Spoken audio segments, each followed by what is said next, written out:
тұрасыздар ғой көбісіңіз енді этаж үйде. Сол этаж үйге барған кезде үйінде адам болмайды, үйінде өрт болғанда терезеден шығып, соған кіру үшін бізде есікті жаңағы темір есікті бұзып ашуға арналған құрылғы. Темір есікті ашады, мына жағымен пышақ болады бұл. Машина ішіне адам қалып кеткен жағдайда ашуға арналған құрылғы бізде. Мына жағы балға болады, екінші жағы балға болады, әртүрлі құрылғы. Ол үшін бір неде 4-5 міндетті орындауға болады осымен. Ирас деп айтылады бұның аты. Бұны ұстау ауыр енді бұл. Қазір дәл қоямын сөз кеп көресіздер.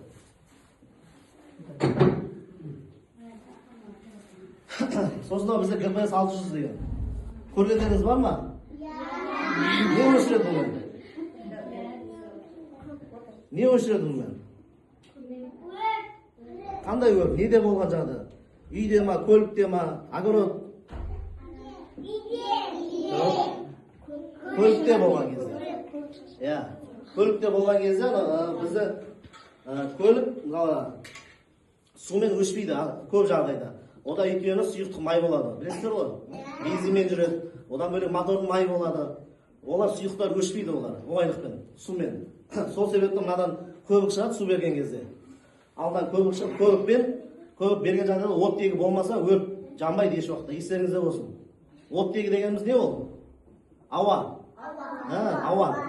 Ауамен қосылған кезде өрт жана береді. Ал ауаны тұншықта сасаңыздар, мысалы, көбік берген кезде, ол сол ер кезінде өшеді ол. Мысалы, көлікте өрт шыққан кезде сұйықтықта осы көбік арқылы өшеді. Сумен көбінесе өшпейді ол. Естеріңізде сақтаңыздар, мынау ГПС 600 деген құрылғы бізде. Көліктерді өшіруге арналған, сұйықтық заттарды, мысалы, мұнай бар, газ бар, сұйықтық заттар. Соларды өшіруге арналған құрылғы бұл. Қазір ұстап көресіздер.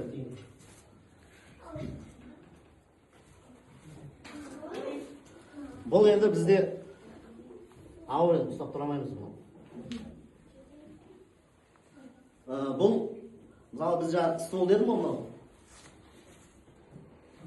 Бұл үйлерді сөндірген кезде аргенсе бір 50 метр сондайға жетеді, 20 метр ұзақтығы. Ал мынамен 100 метр, 200 метрге шашуға болады. Бұл жағда үлкен завод, фирма, мысалы, қасына жақындаймайтындар болады ғой. Үлкен үйлер ғимарат мысалға. Сонда көлік түсі орнатып, осымен шашуға болады. Түсініңіздер ме?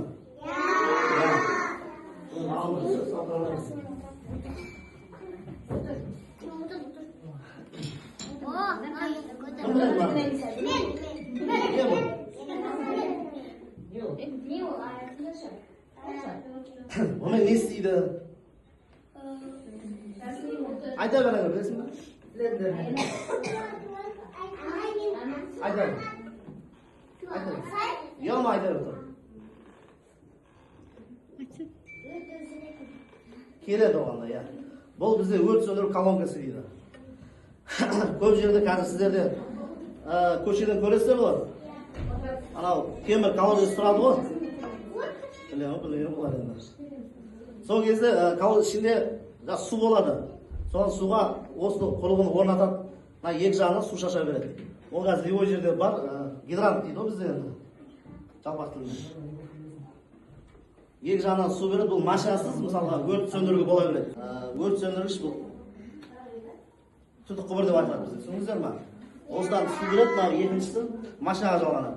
Су береді, сумен өрт сөндіру оқпаны, 3 бала жерде су береді, су шашатынға кейінер. Өрт сөндіру оқпаны бұл. Қазір ұстап көрсеңіздер ғой, кейінірек. Жәлеп береміз. Мынау түтік құбыр. Естеріңізде сақтаңыздар ма?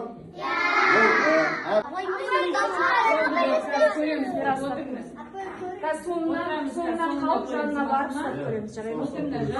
Ағайға берейік, ағай түсінді. Мына шлангыны жалғап, осымен өрт сөндіре беруге болады. Түсіндіңіздер ме?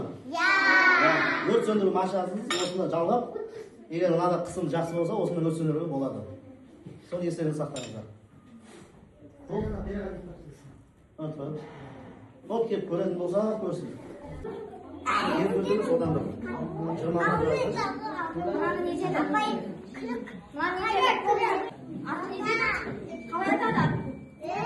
Ирас.